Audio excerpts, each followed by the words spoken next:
성도 여러분 반갑습니다.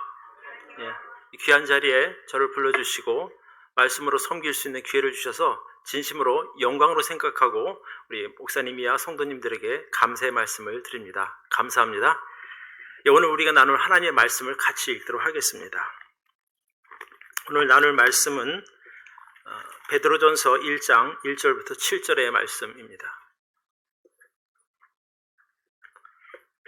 저하고 여러분들과 번갈아 읽도록 하겠습니다. 제가 1절 읽고 여러분이 2절 읽고 이렇게 읽겠습니다. 예수 그리스도의 사도 베드로는 본도, 갈라디아, 갑바도기아, 아시아와 비두니아에 흩어진 나그네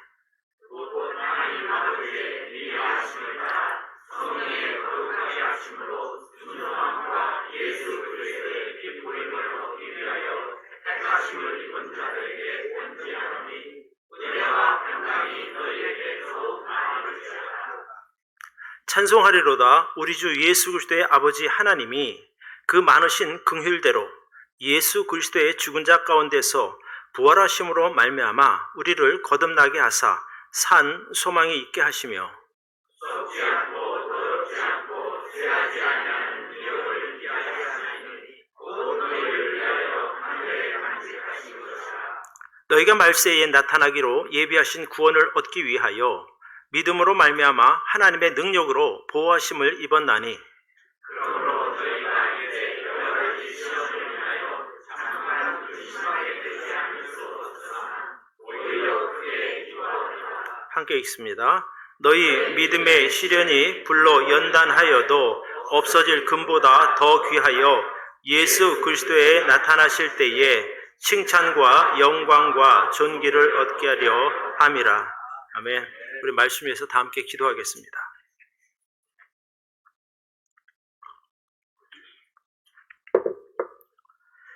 하나님 아버지, 오늘도 우리들 사랑하셔서 이 귀한 예배의 자리로 인도하심을 감사합니다.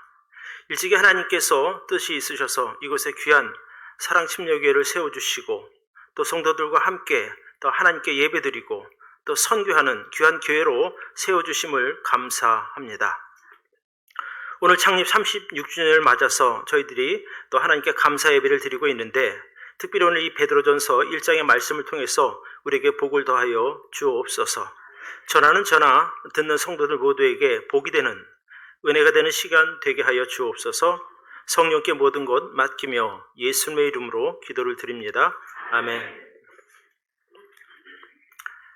먼저 창립 36주년을 맞은 사랑침례교회를 통해서 하나님께 모든 영광과 감사와 찬양을 올려드립니다. 그리고 이 교회를 세우시기 위해서 온 힘을 다하신 담임 목사님, 또 사모님, 그리고 집사님들과 모든 성도님들에게도 축하의 말씀을 전합니다. 사랑침례교회 창립 36주년을 진심으로 축하드립니다. 이 사랑침례교회 36년 역사 속에는 교회 머리가 되시는 예수님과 그 몸의 지체가 되는 성도님들의 헌신과 기도가 들어 있습니다.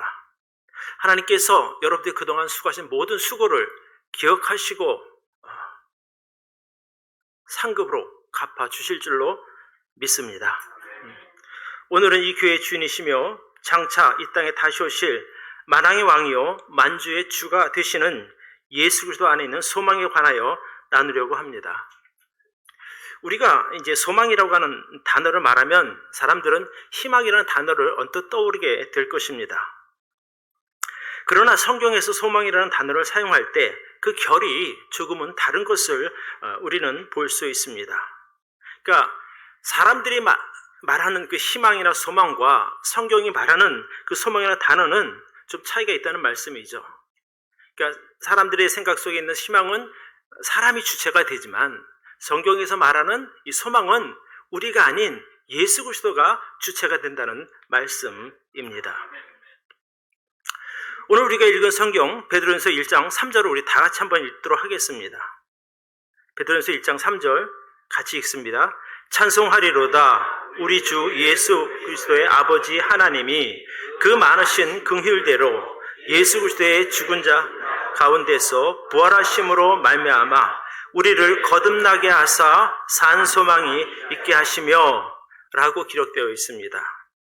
그러니까 우리가 가진 이 소망은 우리에게서 나온 것이 아니라 우리를 거듭나게 하시고 우리를 구원하신 예수 그리스도께서 주신 소망입니다. 베드로 사도는 이 소망을 산소망이라고 표현했습니다. 그러니까 산소망, 즉 살아있는 소망입니다. 살아있기 때문에 썩지도 않고 살아있기 때문에 더러워지지도 않고 어느 날 갑자기 취소되거나 없어지지 않는 영원한 소망입니다. 구원받은 우리에게 있어서 이 소망이 중요한 이유는 이 소망이 매우 실제적이고 변개되지 않으며 약속된 미래라는 점입니다.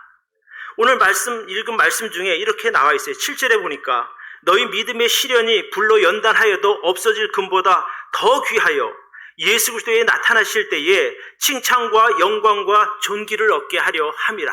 무엇이요? 우리가 가진 소망이 말입니다.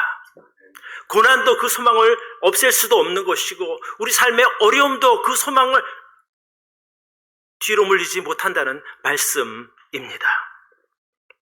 그래서 오늘 이 설교를 통해서 우리에게 있는 그 소망이 얼마나 존귀한 것이고 그 소망 안에 거하는 여러분이 얼마나 복받은 인생인지 같이 좀 나누려고 합니다. 그래서 제가 설교 제목도 예수 그리스도 안에 있는 소망 이렇게 정해 보았습니다. 예수 그리스도를 만난 성도가 누리는 복 첫 번째입니다. 저를 한번 따라해 보세요. 나오진 않는 것 같은데요. 시작. 누구든지 예수 그리스도를 만나면 인생의 소망이 생깁니다. 예. 그러니까 소망 없는 인생이 예수님을 만나는 그 자체가 복이고 소망이 된다는 말씀입니다. 우리가 행복한 인생을 살려면 사람을 잘 만나야 합니다.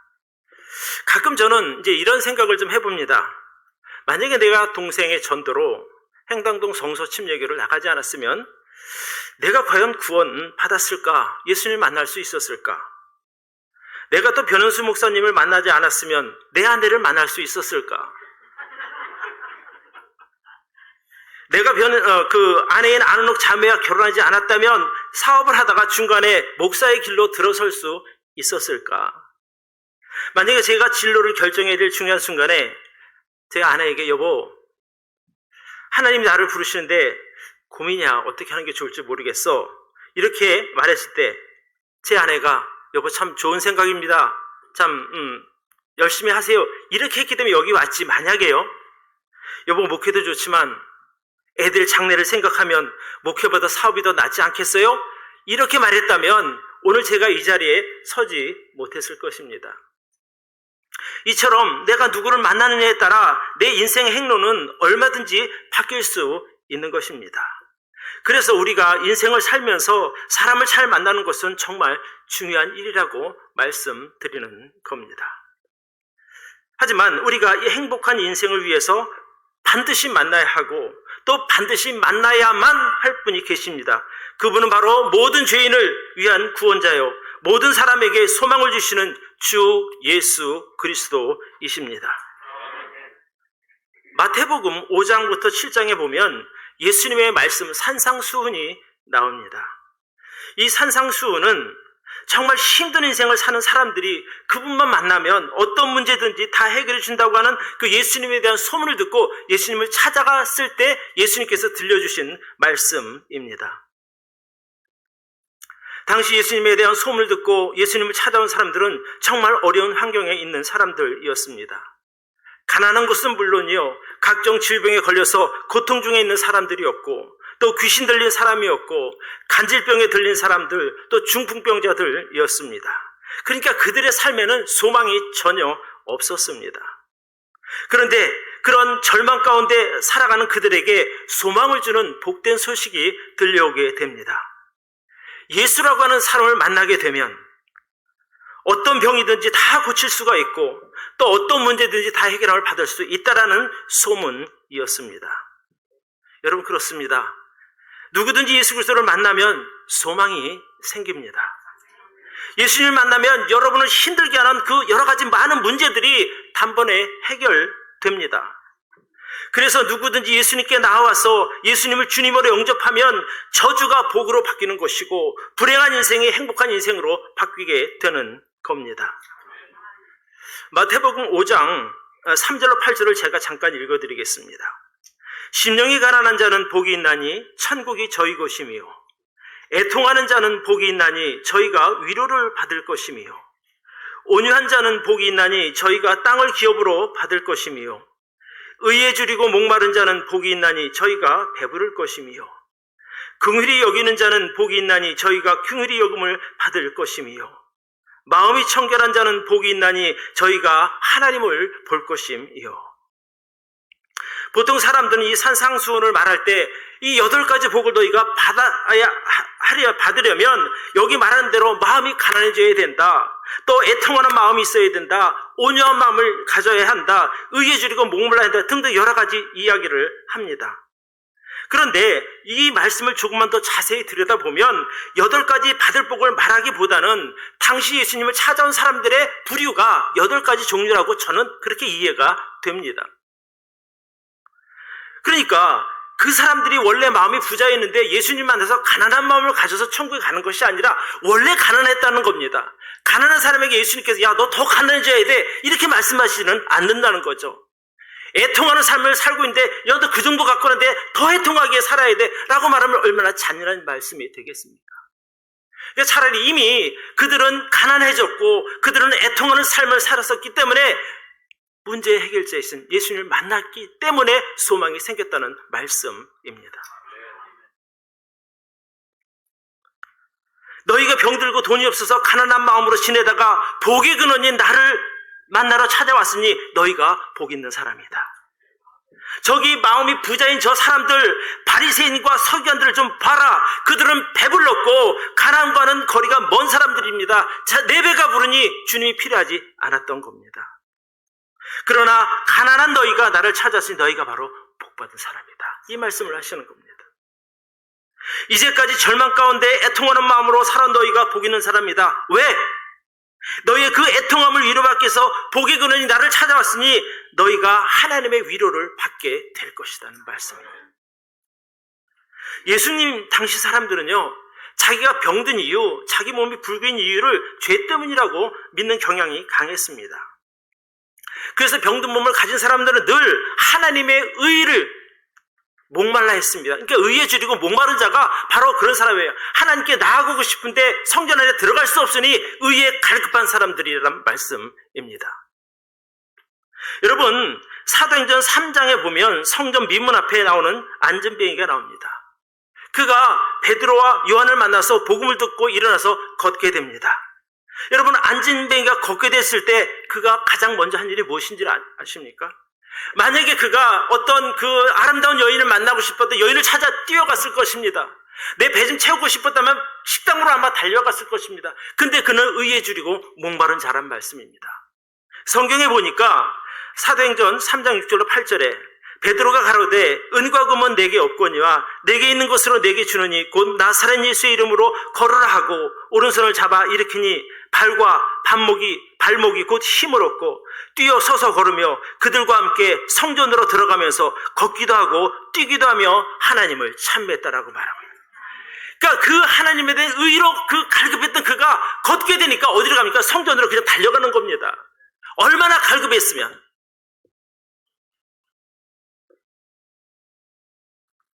여러분, 우리도 마찬가지입니다.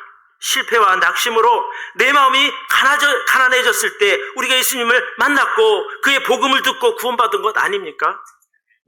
아마도 저도 마찬가지입니다. 예수님 만날 당시에 누가 복음을 전해줄 때 제 마음이 부자였다면, 내가 아무것도 아쉬운 것이 없었다면 제가 예수님 손을 잡았겠습니까? 필요 없을 때 잘 살 수 있습니다라고 아마 거부했을 것입니다. 그러나 저도 힘든 과정이 있었고 정말 예수님 아니면 안 되겠다고 하는 그런 절박함이 있었기 때문에 예수님이 내민 손을 제가 덥석 붙잡게 된 겁니다.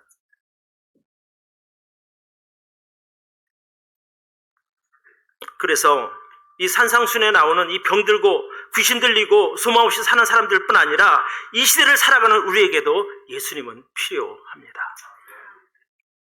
어쩌면 그들은 이 시대를 살아가는 저와 여러분들을 상징하는 사람들이라고 할 수도 있는 것입니다.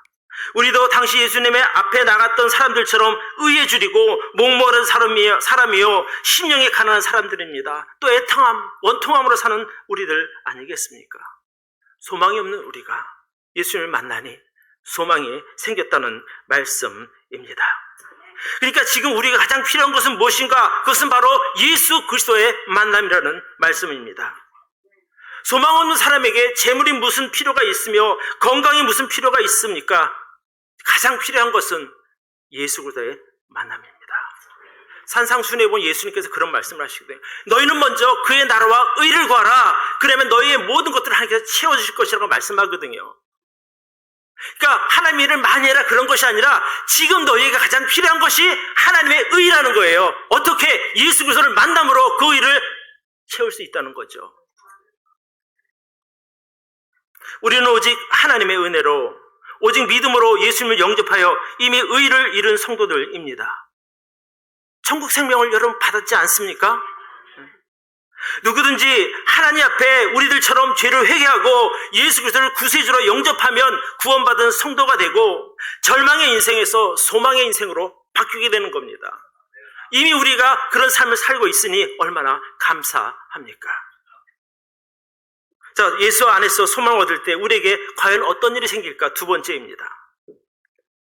같이 한번 큰 목소리로 읽어봅시다. 시작.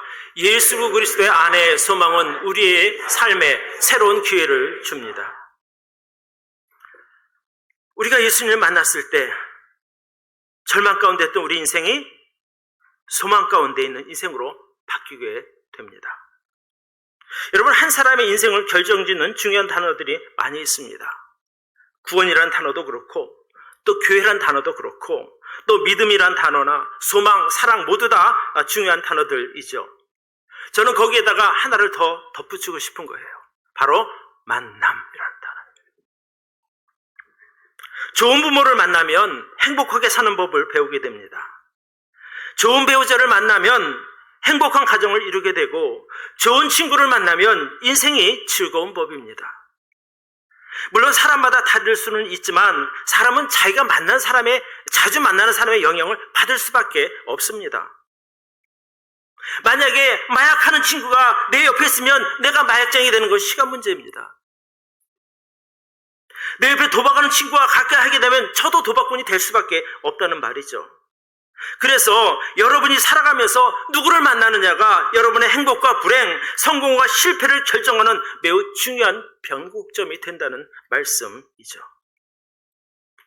아마 여기 있는 대부분의 그 성도님들 나이쯤 되면 이미 인생의 중요한 만남은 거의 다 결정되었다고 볼 수 있어요.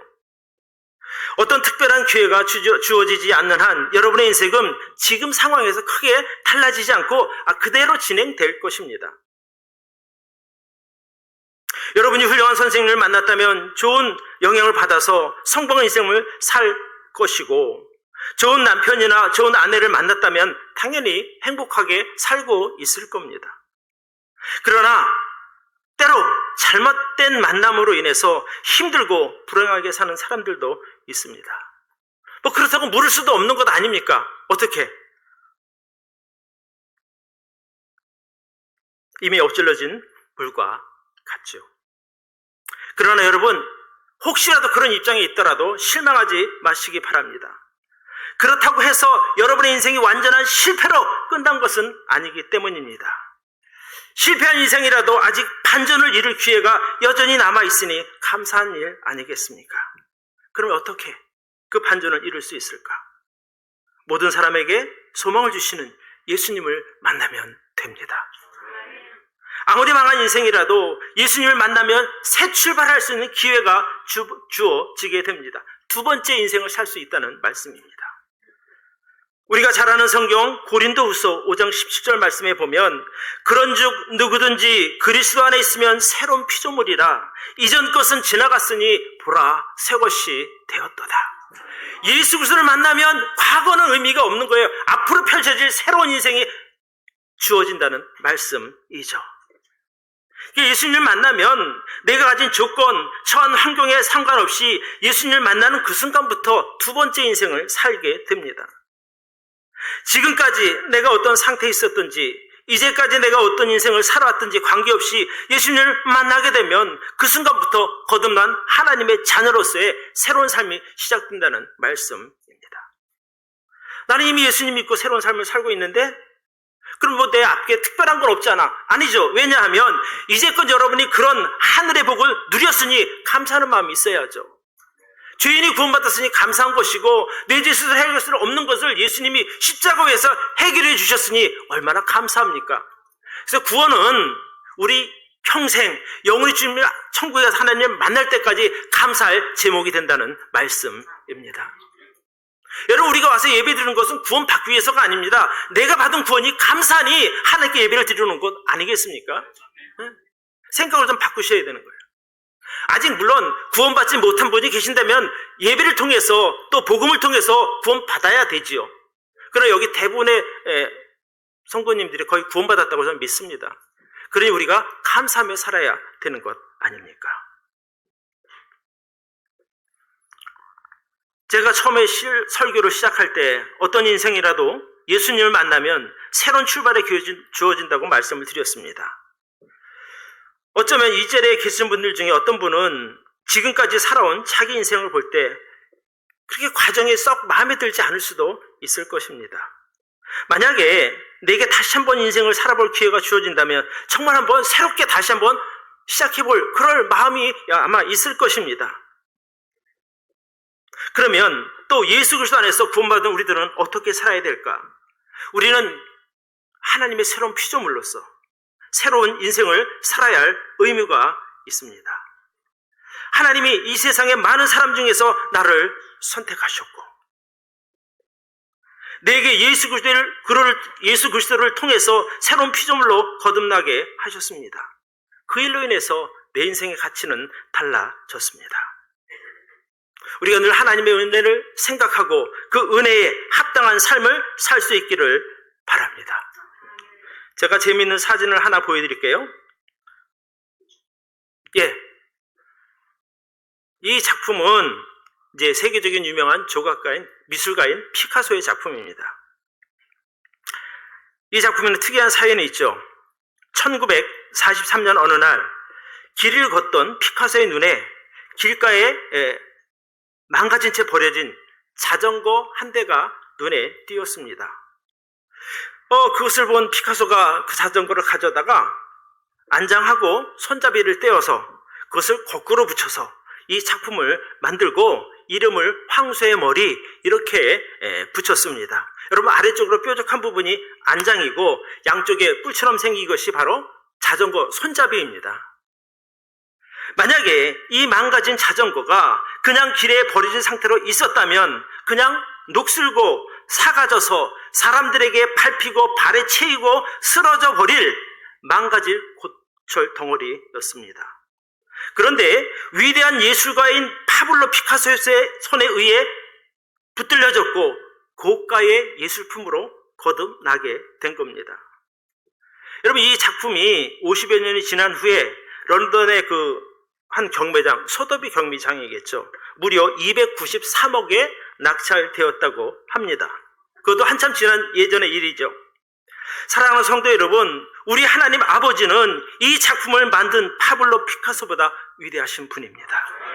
하나님의 사랑이 담긴 그 능력의 오른손으로 피카소의 손과는 비교할 수 없는 전지전능한 능력의 손으로 여러분을 붙드실 때 여러분의 인생이 바뀌지 않을 수 있겠습니까? 무가치한 인생이 정말 아주 형언할 수 없는 엄청난 가치를 지닌 복된 인생으로 바뀌게 된다는 말씀입니다. 그러니까 우리가 예수 그리스도에서 구원받았다고 하는 것은 성도로서 새로운 가치를 부여했다는 것과 같습니다. 하나님에 의해서 무가치한 인생에서 존귀한 인생으로 재탄생되었다는 말씀이죠. 그거를 알고 사는 사람과 그냥 내 인생 그렇게 사는 거지 뭐 이렇게 사는 사람과는 비교할 수가 없는 게 삶의 질에 있어서 말입니다. 그래서 여러분, 우리가 예수님을 만났기 때문에 망한 인생, 저주받은 인생에서 복받은 인생, 소망이 있는 인생으로 다시 만들어진 것입니다. 그러니까 이제까지 여러분이 어떤 인생의 과정을 살아왔든지 간에 예수 그리스도 안에서 새로운 인생을 살 수 있기를 바랍니다. 이것이 바로 예수 그리스도 안에 있는 참 소망의 축복입니다. 사람은 실수할 수도 있고 또 잘못 판단할 수도 있습니다. 또 실패할 수도 있습니다. 그러나 하나님은 예수 그리스도 안에서 구원받은 성도에게 새로운 기회를 주시고 또 옆에서 도와주시고 여러분의 인생을 인도하셔서 최고의 인생으로 만들어 주실 것으로 저는 믿습니다. 이것이 바로 예수 그리스도 안에 있는 소망이요 하나님의 은혜입니다. 이거보다 더 큰 일이 어디 있겠습니까? 그래서 이런 것을 알게 되면 내가 하나님의 은혜로 예수님 만나 구원받은 것이 얼마나 대단한 일인지 얼마나 큰 축복인지 우리가 알 수 있다는 말씀입니다. 여러분과 저는 예수님을 만나서 두 번째 인생을 선물로 살게 된 사람들입니다. 새로운 피조물로서의 두 번째 인생을 살게 되었으니 감사하는 마음으로 여러분의 인생을 주님을 위해서 사용하시기를 바랍니다. 어떤 일이냐? 주님의 몸된 교회를 섬기는 일에 드리는 것입니다. 또 하나님께 예배하는 인생이 되는 것입니다. 그렇게 살 때에 우리가 두 번째 인생을 가장 값지게 살 수 있다는 말씀입니다. 자, 세 번째.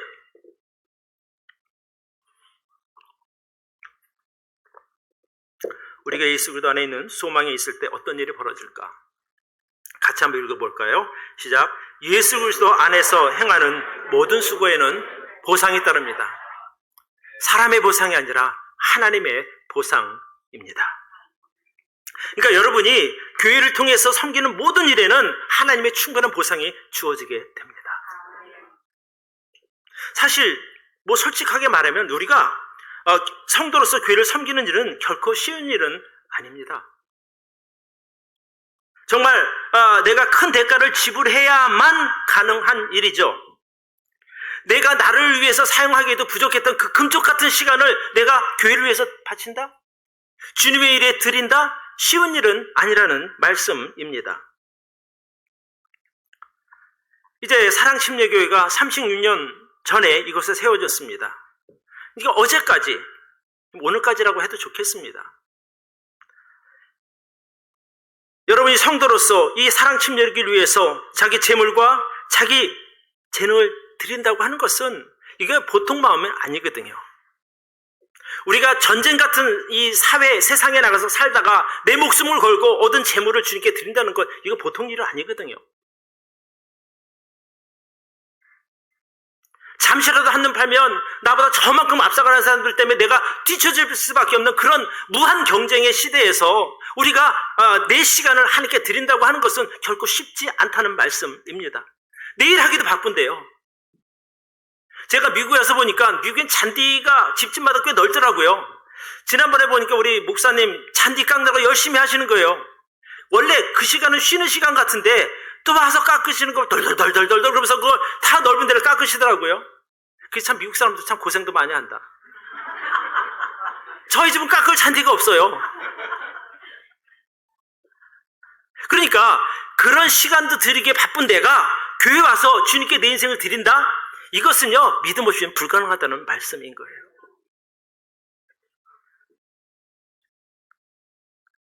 그동안 여러분들이 교회를 섬긴 그 수고, 그 열정만큼 세상에서 그것에 투자했다면 아마 여러분들 사회적으로 큰 성공을 거두셨을 거예요. 정말이에요. 전 이번에 와서 이 교회 성도님들이 교회 헌신하는 모습 보고 또 목사님이나 사모님이 이렇게 교회 섬기는 모습 보고 제가 놀랐어요. 야, 나는 미국에 올 사람이 안 되는구나. 아니, 도저히 그렇게 할 수가 없는 거래요. 저는 체력도 딸리고 그런 재주도 없고, 물론 하나님 주시면 할 수는 있습니다.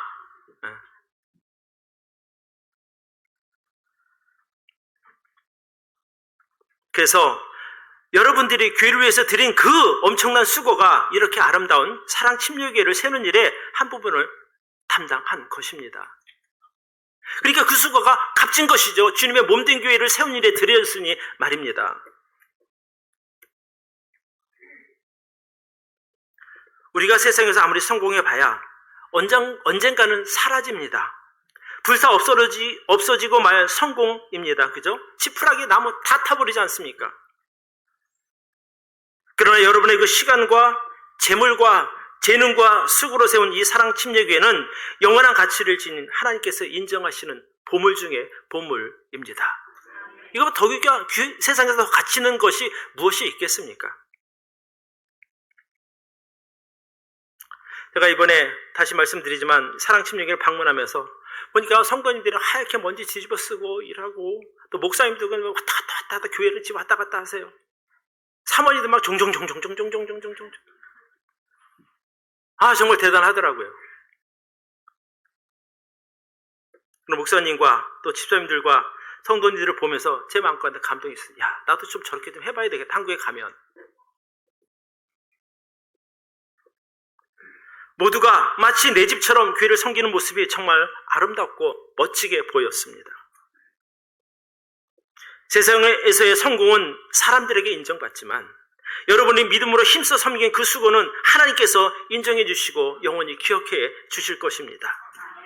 어떤 일은 목수의 일로, 어떤 일은 반주로, 어떤 분은 찬양으로, 어떤 분은 기도로, 어떤 분은 저 음향실에서 저 음향으로, 뭐 여러 가지 음식으로 뭐 다 섬기겠죠. 그 수고가 헛되지 않은 것이 얼마나 감사합니까? 사람이 가장 힘 빠질 때가 언제냐 하면 내가 열심히 일을 했는데 아무도 그 수고를 알아주지 않는 거예요.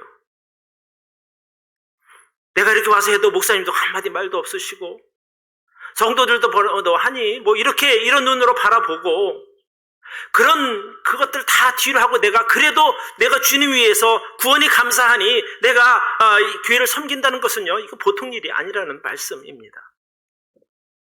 그러나 여러분, 목사님 몰라줘도 서운해하지 마시기 바라요.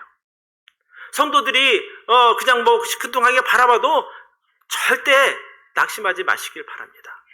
목사님은 몰라도 주님은 아실 것이고, 사람들은 인정하지 않아도 하나님께서 여러분의 수고를 인정하신다는 말씀입니다. 정말 다행이고 감사한 일은 하나님은 우리의 수고를 다 인정해 주실 뿐 아니라 충분히 보상해 주시겠다고 말씀하십니다. 제가 가장 좋아하는 말씀이 고린도전서 15장 56절에 여러분 성경 한번 펴보시기 바라요.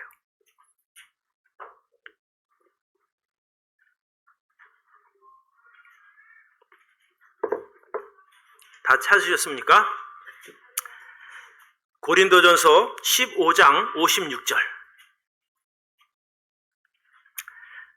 찾으신 분은 같이 읽고 못 찾으신 분은 임성을 들으십시오. 시작.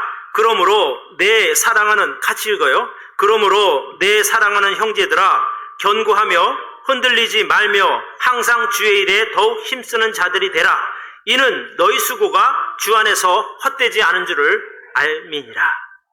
우리 수고가 결코 헛되지 않습니다. 열심히 섬기십시오.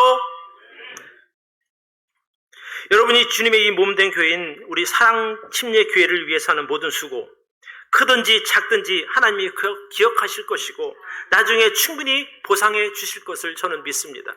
여러분 이만큼 했는데요, 하나님 이만큼 보상해 주신다는 말씀입니다. 감사한 일이죠.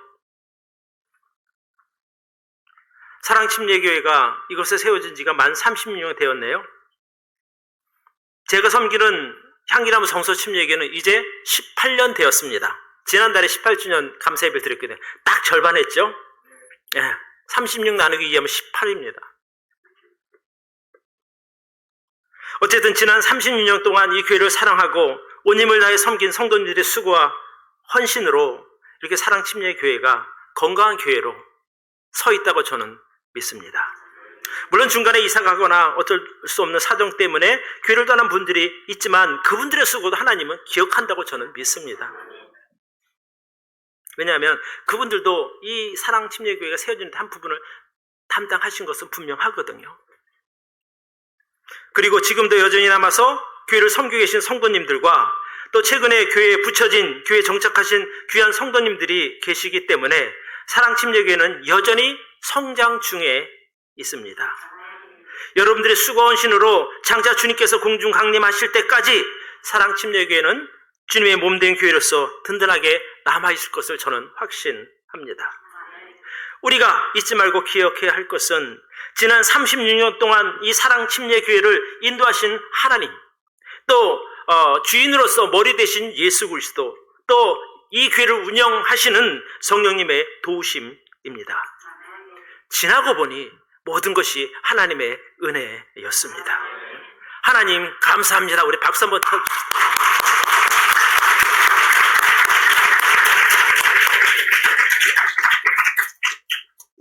오늘 예수 그리스도 안에 있는 소망이라는 말씀으로 이렇게 하나님 말씀을 나눴습니다. 제가 세 가지를 말씀드렸어요. 누구든지 예수 그리스도를 만나면 인생에 소망이 생긴다. 둘째, 예수 그리스도 안에 있는 소망은 우리의 삶에 새로운 기회를 준다. 세 번째, 예수 그리스도 안에 행하는 모든 수고에는 하나님의 보상이 따른다. 이 복을 누리는 저와 여러분 되시기를 바랍니다. 기도하겠습니다.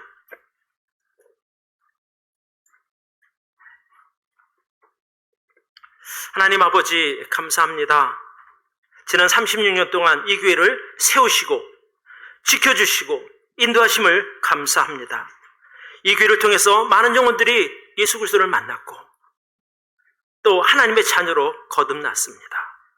이 교회를 통해서 교회가 개척되었고 이 교회를 통해서 선교사들이 파송되었습니다.